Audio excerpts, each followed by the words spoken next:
أعوذ بالله من الشيطان الرجيم بسم الله الرحمن الرحيم الحمد لله رب العالمين وصلى الله على سيدنا محمد وأهل بيته الطاهرين اللهم صل على محمد وآل محمد اما بعد آئین بحث گفتگو چل رہے تھے کہ خدا کے وجود کو ثابت کرنے کا جو دو طریقہ ہیں انسان کے لیے خدا کے اوپر دو لحاظ سے اعتقاد ہو سکتا ہے ایک اعتقاد فطری ہوتا ہے ایک اعتقاد طریقہ برہانی ہوتا ہے طریقہ فطری ہوتا ہے کہ ہر انسان کے فطرت میں خدا جوئی اور خدا شناسی کا جو خاصیت موجود ہیں اور اس کا وجدان اور اس کا ضمیر جو ہے وہ مختلف خدا کی نشانیوں میں غور فکر کرتے ہو جاتا ہے تو خدا کے وجود پر اعتقاد ہو جاتا ہے اور پھر خدا کے وجود پر ایمان راسخ ہو جاتا ہے اور بالخصوص ان ایام و اوقات میں جب انسان مشکلات میں پڑ جاتا ہے شدائد میں پڑ جاتا ہے اس کے لیے بیرونی تمام راستے بند ہو جاتے ہیں تو پھر وہاں پر انسان کی جو خدا شناسی کا جو حصہ ہے اور وہ فطرت وہ بیدار ہو جاتا ہے اور اس کو خدا کے وجود کا یقین ہو جاتا ہے یہ ہے طریقے فطری ہیں اور ایک طریقہ استدلالی اور برہانی ہوتا ہے وہ یہ ہوتا ہے کہ آپ مثلا فلسفی منطقی صغرا کبرا کے ذریعے سے مثال کے طور پر آپ خدا کے وجود کو ثابت کرتے ہیں مثلا استدلالی طریقے سے علمی طریقے سے وہ ہوتا ہے طریقے برہانی کہا جاتا ہے طریقہ استدلالی بھی کہا جا سکتا ہے یہ ہم نے پہلے اس کو گفتگو کیا تھا تب یہاں پر ایک سوال آتا ہے وہ یہ کہ مسئلہ یہ ہے کہ کیف نمیز العمل الفطری عن غیر الفطری کہ بھائی ہم کہتے ہیں بعض چیزوں کے بارے میں کہتے ہیں کہ فطری چیزیں ہیں اور بعض چیزوں کے بارے میں ہم کہتے ہیں کہ غیر فطری ہیں اب یہ فطری اور غیر فطری امور میں کیسے فرق کیا جائے اس میں تمیز کرنے کا طریقہ کیا ہے ہم کیسے پہچان سکتے ہیں کہ فلان کام فطری ہے اور فلان کام غیر فطری ہے یہ سوال ہے کیف نمیز العمل الفطری عن غیر الفطری عمل فطری کو غیر فطری سے کیسے تمیز کیا جائے یصدر من الانسان فی حیاتہ نوعان من الافعال انسان کی زندگی میں اس سے دو قسم کے افعال صادر ہوتے ہیں سرزد ہوتے ہیں الافعال الفطریۃ والافعال العادیہ ایک افعال فطری ہے جو انسان سے سرزد ہوتا ہے انجام پاتا ہے اور دوسرا افعال غیر فطری ہے جس کو ہم افعال عادی بھی کہہ سکتے ہیں اور یہ افعال غیر فطری بھی کہہ سکتے ہیں اب یہاں پر افعال فطری کسے کہا جاتا ہے وہ کیا ہے والافعال الفطریہ ہی تلک الافعال افعال فطری وہ افعال ہیں انسان سے سرزد ہونے والے وہ افعال ہیں کہ التی تنبع من جبلت الانسان و فطرتہ یعنی جس کا سرچشمہ کہاں ہوتا ہے انسان کی فطرت اور اس کی جبلت میں ہوتا ہے یعنی اس کی فطرت اور اس کی جو جبلت ہے اندرونی جو باطن ہے وہ اس کو اس کام کے بجا لانے پہ کیا کرتا ہے مجبور کرتا ہے وغریزتہ اور اس کا جو غریزہ نفسانی ہے وہ اس کو مجبور کرتا ہے کہ وہ اس سے کوئی کام انجام پائے مثلا کا تنفس جو ہے کہ انسان کا تنفس سانس سے لینا وغیرہ یہ ساری چیزیں کیا ہیں انسان کے وجود میں ہیں والدفاع عن النفس عند مواجهة الخطر جب انسان کسی بھی خطرے سے دوچار ہوتا ہے کسی دشمن کا سامنا ہو جائے کسی مشکل کا سامنا ہو جائے تو پھر اس کا مشکل کے ساتھ دفاع کرنا خطرے کے ساتھ دفاع کرنے کے جو حصہ ہے وہ انسان کی فطرت میں ہے وہ فطرت وہ جہاں بھی جائے ہر انسان اب وہ کسی دین مذہب اس سے کوئی رابط نہیں ہے بلکہ انسان بمحل انسان ہر انسان جب بھی کسی مشکل میں پڑ جاتا ہے وہ اپنے جو ہے دفاعی سسٹم کو استعمال کرتا ہے وہ یعنی مشکل کا دفاع کرتا ہے خطرے کا اور دشمن کا دفاع کرتا ہے یہ انسان کی فطری چیز ہے وحاضر اعمال اب یہ جو فطری اعمال ہے جو انسان سے فطرت کی وجہ سے سرزد ہوتے ہیں اس کی فطرت اس عمل کے بجا لانے پہ انسان کو مجبور کرتے ہیں تو یہ افعال اور اعمال لا تختلف عما تفعل الحیوانات وہ مختلف نہیں ہیں اس کے جو یعنی حیوانات انجام دیتے ہیں یعنی یہ فطری چیز حیوانات میں بھی ہوتا ہے انسان میں بھی ہوتے ہیں مثلا دشمن کا مقابلہ کرنے کے جو حص ہیں وہ حیوانات میں ہے انسان کے اندر بھی ہیں تو لہٰذا یہ چیزیں جو ہے انسان اور حیوان میں کوئی فرق ہے نہیں ہوتا ہے ان عجیب الافعال بحکم الغریزہ یعنی اس کے غریزے کے تحت جو عجیب غریب افعال انجام دیتے ہیں جیسے کہ مثلا جنسی خواہش کی جو ہے اس کو انجام دینے والے جو مسئلہ ہیں آج انسان جنسی تشکین کا جو عمل ہے انسان بھی بجا لاتے ہیں حیوان بھی بجا لاتے ہیں اب یہ کسی نے اس کو مجبور نہیں کیا ہے بلکہ انسان اس کی فطرت نے اس کو مجبور کیا عمل کے بجا لانے پر اب یہ حیوان اور انسان میں فرق نہیں ہے وتحت ہدایت الفطرہ وتاثیر الجبلہ اور یہ افعال انجام پاتے ہیں تو کیوں انجام پاتے ہیں اس کی فطری ہدایت کے ماتحت یہ فعل انجام پاتے ہیں اور اس کی جبلت کے تاثیر کے نتیجے میں وہ عمل انجام پاتے ہیں وعلیکم السلام ورحمۃ اللہ ودون ان تخضع في شيء من ذلك اي عامل خارجی عن وجودها. اب ان افعال کو بجا لانے میں وہ بندہ کسی عمل خارجی کا محتاج نہیں ہے. کسی عمل خارجی کی تعلیم کی وجہ سے، اس کی مجبور کرنے کی وجہ سے ایسا نہیں کیا ہے، بلکہ اس کی فطرت اور اس کے وجود نے اس کو مجبور کیا ہے اس عمل کو انجام دیا جائے. تو یہ ہوا افعال فطری. یہ افعال فطری کسے کہا جاتا ہے؟ انسان سے سرزد ہونے والے وہ افعال ہیں کہ جس کو بجا لانے پر کون مجبور کرتا ہے؟ اس کی فطرت و جبلت اس کو مجبور کرتا ہے، اس کی وجہ سے اس کو انجام دیتے ہیں. ٹھیک ہے نا؟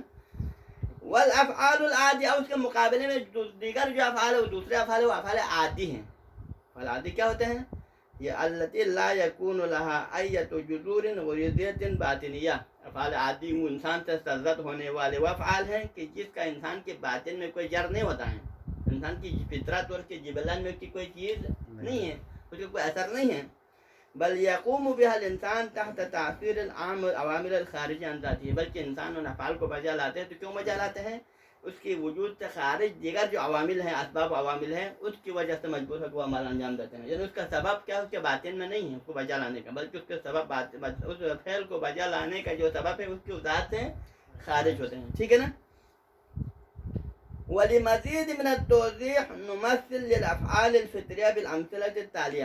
اب مزید وضاحت کے لیے ہم فطری افعال کو، اب ہم نے اجمالے کہا نا، فقط اجمالی تو ہم نے فرق بیان کیا ہے کہ فطری افعال وہ افعال ہیں جس کو بجا لانے میں اس کی فطرت اس کو مجبور کرتا ہے، اور عادی افعال وہ ہے کہ جس فطرت کے اندر نہیں ہے بلکہ عوامل خارجی کی وجہ سے بجا لاتے ہیں.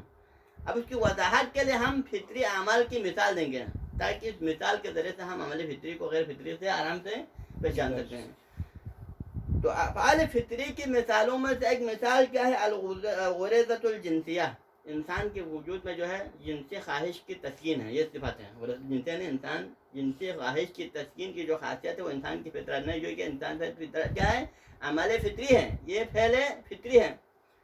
ومیل کل جنس الی مخالفہ، اور ہر جنس کا اپنے جنس سے مخالف کی طرف جھکاؤ، میلان، اس کی طرف رغبت کا جو سسٹم ہے، یہ کیا ہے؟ انسان کا فعل عمل فطری ہے. انسان کی فطرت نے اس کو مجبور کیا ہے. من الامور الفطریہ، اب یہ امور فطریہ میں سے ہیں التي تتجلى لدى كل فرد من ابناء البشر، اور یہ بشر کے افراد میں سے ہر فرد کے اندر موجود ہیں. فی سنین متفاوتہ، یعنی سالوں سال، مختلف سالوں میں، حضرت آدم سے لے کر قیامت تک متعدد جتنے جو ایام گزر چکے ہیں، جو زمانہ گزرے ہیں، جو زمانہ آنے والے ہیں، جو زمانہ موجود ہے، مختلف زمانہ ہونے کے باوجود بھی اس میں فرق نہیں ہے انسان کے افراد میں. وہی جن سے مخالف کی طرح میلان پہلے زمانے میں بھی ہے، اب بھی، اور وہی آنے والے زمانوں میں. تو لہٰذا اس میں زمانے کے حوالے سے کوئی فرق نہیں آئے گا. جن سے مخالف امور فطری، ہاں جی، جن سے مخالف سے مراد نہیں، جن سے مخالف انسان مثلا مرد کا عورت کی جانب رغبت، یہ جن سے مخالف ہے. جن سے مخالف کسی کہتے ہیں؟ یہ مرد عورت دونوں آپس میں جن سے مخالف ہے. اسی طرح ہر نر کا مادے کی طرح رغبت، مادے کا نر کی طرح رغبت کیا ہے؟ یہ دونوں آپس میں جن سے مخالف ہیں. ٹھیک ہے نا؟ اس کو کہا جاتا ہے فکل ابناء البشر بلا استثناء. بشر کا ہر فرد بغیر استثناء کے، بغیر استثناء مراد میں مذہب کا مذہبی ہونا، غیر مذہبی ہونا، مسلمان ہونا، غیر مسلم ہونا. ٹھیک ہے؟ اس طرح مثال کے طور پر کسی علاقائی لحاظ سے آپس میں فرق آنا، رنگ و نسل کے حوالے سے فرق آنا، زبان کے حوالے سے فرق آنا، یہ ساری چیزیں جو ہے اس عمل فطری کے بجا لانے کے لیے کوئی فرق نہیں ڈالتا ہے، بلکہ ہر فرد کے اندر یہ خاصیت موجود ہے. یمیلون فی هذه الفترہ من العمر، یعنی عمر کے خاص مدت کے اندر، جب اس کے خاص عمر کے خاص حد کے اندر آ کر ہر انسان کا، ہر فرد، بشر کا ہر فرد کیا کرتا ہے؟ یمیلون الی الزواج واللقاء الجنسی. وہ سب کے سب کیا ہوتا ہے؟ وہ زواج کی طرف مائل اور رغبت ہوتا ہے، اور اپنے جن سے مخالف کی طرف میلان کا سسٹم اس کے اندر بیدار ہو جاتا ہے. یہ حص اس کے اندر پہلے سے زیادہ بیدار ہو جاتا ہے. دون ان یدعوہم الی ذلک داع او مبلغ. اب اس کو اس عمل کی طرف راغب ہونے میں، جن سے مخالف کی طرف، یا زواج کی شوق اس کے اندر پیدا ہونے میں کسی داعی نے اس کو تبلیغ نہیں کیا ہے، کسی نے اس کو دعوت نہیں کیا کہ تم ایسا کرنا چاہیے، کسی عمل خارجی نے اس کو مجبور نہیں کیا ہے کہ تمہیں شادی کرنا چاہیے، جن سے مخالف کی طرف رغبت ہونا چاہیے. ودون ان یسوقہم الی ذلک مرشد او معلم. کسی معلم اور کسی مرشد نے رہنمائی کر کے اس کو پتہ نہیں چلا ہے، معلم نے اس کو سکھایا نہیں ہے، بلکہ اس کی جوانی میں جب دہلیز میں قدم رکھتا ہے تو خود بخود مجبور ہوتا ہے کہ اس کام کی طرف راغب ہو جائے اور کام کو انجام دے دے. اس کے لیے کسی مدرسے میں جانے کی ضرورت نہیں مطلب. ہاں اس کو سکھانے کے لیے کسی مدرسے میں جانے کی ضرورت نہیں ہے. ٹھیک ہے جی. یہ تو پہلی مثال ہوا یعنی فطری عمل کی ابرترین مثال یہ ہے. اور دوسری مثال نمبر 2 المیل الی الجاہ والمکانۃ الاجتماعیہ. انسان کا جاہ و منصب کی طرف میلان کہ یعنی ہر انسان چاہتا ہے کہ مجھے معاشرے میں کوئی مقام ملے, کوئی مرتبہ ملے, عزت ملے, رتبہ ملے. یہ سارے جاہ و منصب کی جو خواہش ہے, مقام و مرتبے کی جو خواہش ہے وہ ہر انسان کے اندر ہے بلا استثناء. ٹھیک ہے نا. تو یہ چیزیں کیا ہے والآخر من الامور الفطرہ. یہ بھی امور فطرہ کی ایک اور مثال ہے التي تنبع من اعماق الباطن البشری. اور یہ بھی انسان کے بشر کے باطن سے پھوٹنے والی چیز ہے. یعنی اس کام پر اس کو کس نے مجبور کیا؟ اس کے باطن اور اس کی فطرت نے مجبور کیا ہے. وہ حنایا النفس الانسانی, اور نفس انسانی کے اندرونی جو یعنی سسٹم ہے اس نے اس کو مجبور کیا ہے. اس کے اندر اور صفات اور جبلات اور اس کے فطرت کے اندر سے وجود آتا ہے. فالحاکم علی الناس, لوگوں پر حکومت کرنا, والحصول علی المناصب, اور مناصب جاہ و منصب کا حاصل کرنا, یہ جو خواہش ہے لیس شیئا لا یرید احد, ایسی نہیں کہ جس کو کوئی نہ چاہے. یعنی کوئی بھی ایسا بندہ نہیں ہے جو اس کو نہیں چاہتا ہو. نہ ملنا الگ موضوع ہے, کسی کو ملنا کسی کو نہ ملنا یہ الگ موضوع ہے, لیکن خواہش تو ہر انسان کے اندر ہے نا کہ وہ مجھے کوئی جاہ و منصب ملے, معاشرے میں کوئی مقام ملے, کوئی عزت ملے. ہر ایک کی خواہش ہوتی ہے. او یحتاج الی تعلیم المعلم, یا ایسی بات بھی نہیں ہے کہ اس کو حاصل کرنے کے لیے کسی معلم کی تعلیم کی طرح محتاج ہو. یعنی جاہ منصب کے حصول کی خواہش پیدا کرنا, اس کو حاصل کرنے کے لیے کوشش کرنا, اس کے لیے کسی معلم کے رہنمائی کی ضرورت نہیں, کسی کے سکھانے کی ضرورت نہیں, بلکہ خود انسان کی فطرت اس کو اس بات پہ مجبور کر دیتا ہے. ٹھیک ہے جی. اور تیسرا مثال نمبر 3 امور فطری کی تیسری مثال کیا ہے؟ حب المال و اجتناب الثروہ. مال کی محبت اور ثروت و مال و ثروت جمع کرنے کی جو خواہش ہے. ہاں جی. وہ جمع اور اس کو جمع کرنا, اس کو سمیٹنا, اس کو یعنی اس کے اوپر کوشش کرنا کے حوالے سے, یہ ساری چیزیں کیا ہے؟ من الامور الفطرہ کا. یہ بھی امور فطری میں سے ہیں. انسان کی ہر ایک کی خواہش ہے کہ وہ اس کو مال و دولت مل جائیں, ہاں جی, جاہ و ثروت مل جائیں, یہ اس کی خواہش ہے. یہ بھی انسان کی فطری چیز ہے. الا تری, کہ آپ نہیں دیکھتے کہ کیف لا یشبع الانسان من جمع المال, کہ انسان مال جمع کرنے میں تھکتا نہیں ہے, وہ سیراب ہوتا نہیں ہے. یعنی اس کا جو ہے یعنی مکمل کیا ہے, سیر نہیں ہوتا ہے. جتنا بھی مال جمع ہو جائے پھر بھی مال جمع کرنے سے وہ سیر نہیں ہوتا, پھر بھی مزید خواہش اس کے اندر باقی رہ جاتا ہے. ولا یمل من تقدیس الثروہ, ثروت کے جمع کرنے میں تھکتا نہیں ہے. وَكَأَنَّ جِبِلَّتَهُ عَجَلَتْ بِطَلَبِ الدُّنْيَا وَحُبِّهَا, گویا کہ اس کی فطرت اور خمیر کو ایسا بنایا اللہ تعالیٰ نے کہ وہ مال جمع کرنے اور مال کی خواہش اس کے اندر موجود ہے, اسی پر اس کو بنایا گیا ہے. ٹھیک ہے. کسی کو مال ملنا نہ ملنا, مقام عمل میں پانا نہ پانا موضوع الگ ہے, لیکن خواہش ہر انسان کے اندر موجود ہوتے ہیں. هذه هي بعض النماذج من الافعال الفطریہ, اور یہ بعض نمونے ہیں افعال فطری کے جو انسان فطرت سے مجبور ہو کے انجام دیتے ہیں. وہی كما لا نرى لا تخضع لأي تغییر و تبدل, اور آپ دیکھتے ہیں کہ یہ جو خاصیت ہیں, یہ سارے خواہشات جو ہم نے تین مثالیں دی ہیں, یہ اس میں کسی تغیر و تبدل کے قانون کے تحت جھکتا نہیں ہے. ایسا نہیں کہ یعنی کسی تغیر و تبدیلی کی وجہ سے اس کے اندر یہ خواہش ختم ہو جائے, ایسا نہیں. دنیا میں لاکھ تغیرات و انقلاب و تبدلات ہوں, لیکن پھر بھی ہر انسان کے اندر یہ ساری چیزیں موجود ہیں, انسان اس کو بجا لاتا ہے. ٹھیک ہے نا.